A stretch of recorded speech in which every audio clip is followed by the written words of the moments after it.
Good evening, everyone. How would you feel if everyday sounds such as the noise of your refrigerator or your air conditioner, a baby crying or happily squealing were so loud that it hurt your ears, but you couldn't tell anyone? Today, I'm going to talk about autism and the challenges many children face who experience the sensory side of autism. Autism is a neurobehavioral condition which includes impairments in social interaction, developmental language, communication skills, and most often it's combined with repetitive behaviors and obsessions. The CDC in 2018 reported that autism had risen 15% from the previous 2 years, making it going from 1 in 68 to 1 in 59 children. 1/3 of those affected can't speak. In the case of my son, he has autism, but he is verbal, so he is able to tell me if things are uncomfortable or if he's hurting or if he needs anything. But he does engage in repetitive behaviors and obsessions. He likes to look at air conditioner vents, windshield wipers. He likes to play with beads.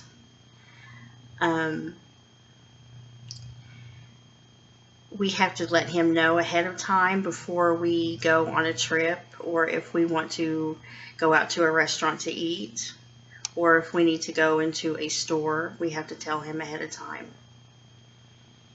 Since he is sensitive to sound, we have to be very selective in where we go. Oftentimes, he will have a meltdown if there are children in a restaurant and they start to speak loudly, or they squeal, or they scream, or anything like that.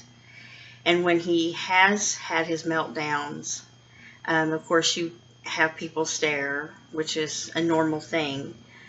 But oftentimes, people automatically think it's bad parenting, that the child is misbehaving because they are spoiled, or that they're just plain bad.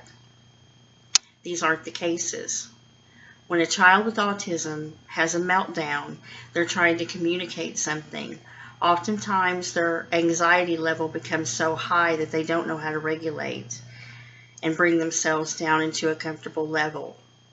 So when that happens, they will oftentimes hit, they will kick sometimes, they may even spit or try to bite or anything like that, and they will try to elope a lot of times when things become too much for them. I believe that more awareness in the characteristics of autism and the senses that come with autism, the sensory problems, the sensitivity to sound, to touch, to taste, all of their senses are usually involved, which contribute to many of their behavior. I feel that more awareness should be spread in regard to how children behave when they are anxious with autism.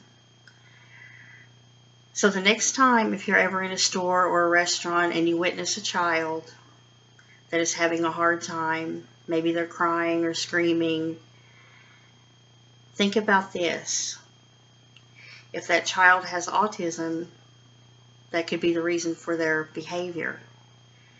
Because if something were so loud or uncomfortable for you, but you couldn't speak, how would you handle the situation? Thank you, and I hope you enjoyed my speech. Good evening.